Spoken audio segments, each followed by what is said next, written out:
بسم اللہ الرحمن الرحیم۔ السلام علیکم ورحمۃ اللہ وبرکاتہ۔ میں ہوں اقبال سحر اور آپ دیکھ رہے ہیں ریئل نیوز ورلڈ۔ ناظرین، اس وقت ہم آپ کو اہم ترین خبر دیتے چلیں۔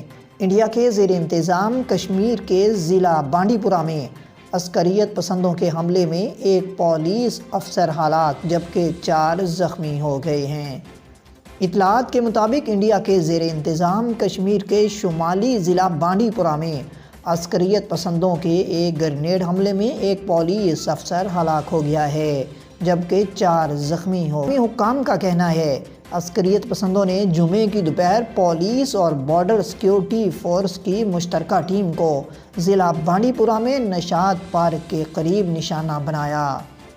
پولیس کی جانب سے جاری کردہ بیان میں کہا گیا ہے کہ پولیس اور بارڈر سیکیورٹی فورس کی مشترکہ ٹیم گشت پر تھی جب ان پر نامعلوم افراد نے گرینیڈ سے حملہ کیا، جس میں ایک نیم فوجی اہلکار اور 4 پولیس اہلکار زخمی ہوئے ہیں۔ پولیس ترجمان کا کہنا ہے کہ زخمیوں کو اسپتال منتقل کر دیا گیا ہے، جہاں ایک پولیس اہلکار زبیر احمد زخموں کی تاب نہ لاتے ہوئے دم توڑ گیا۔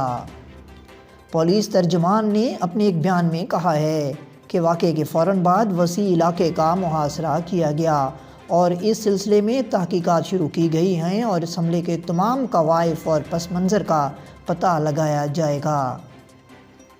مزید اپڈیٹ کے لیے ہمارے ساتھ وابستہ رہیں۔ اگر آپ نے ہمارے چینل کو سبسکرائب نہیں کیا تو کر دیجئے اور آئیکن بیل کو پریس کرنا مت بھولیے تاکہ ہماری نئی ویڈیو کا نوٹیفیکیشن بر وقت آپ تک پہنچ سکے۔ کامنٹ باکس میں اپنے خیالات کا اظہار کیجئے۔ مجھے دیجئے اجازت۔ میں ہوں اقبال سحر اور آپ دیکھ رہے تھے ریئل نیوز ورلڈ۔ اسلام زندہ باد، پاکستان پائندہ باد۔